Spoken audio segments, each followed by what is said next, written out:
Good morning! So, ito naman po tayo. Magluluto na naman tayo.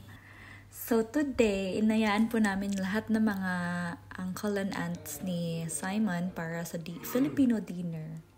Ayan po, busy yung beshi.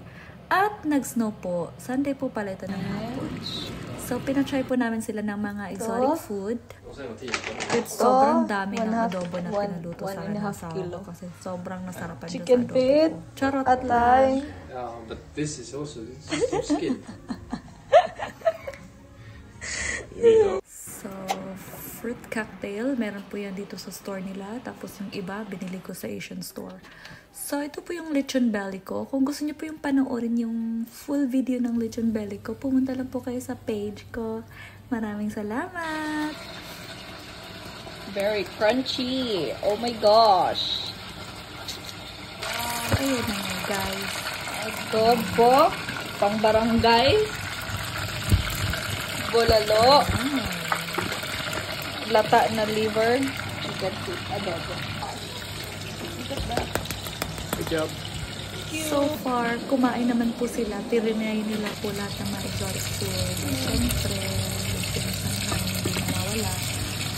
Tingnan mo pang barangay na adobo. Ayan, diba? Sobrang na-excite siya dyan. Nasarapan talaga siya. Ay, ko. Diyan siya nabighani ng aking ganda. Charot. Tingnan nyo naman yung lechon belly natin. Ang sarap, diba? So, ang ganda po ng bulaklak ng yun. Inloco po. So, habang nag-enjoy sila sa pagkain, tapos na, ayan, upo-upo na lang ako dyan kasi hindi ko sila maintindihan. Tapos, naglinis na kami ng bahay kasi tapos na po yung dinner. Hanggang alas 8 ata sila.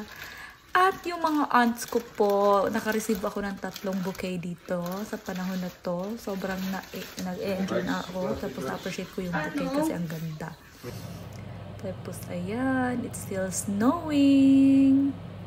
Sobra talaga maganda yung mga flowers nila dito, guys. Tapos yung snow, na-enjoy lang po talaga akong tignan. Apaka-romantic.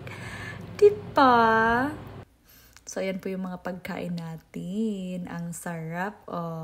Flowers and chocolates. Thanks for watching.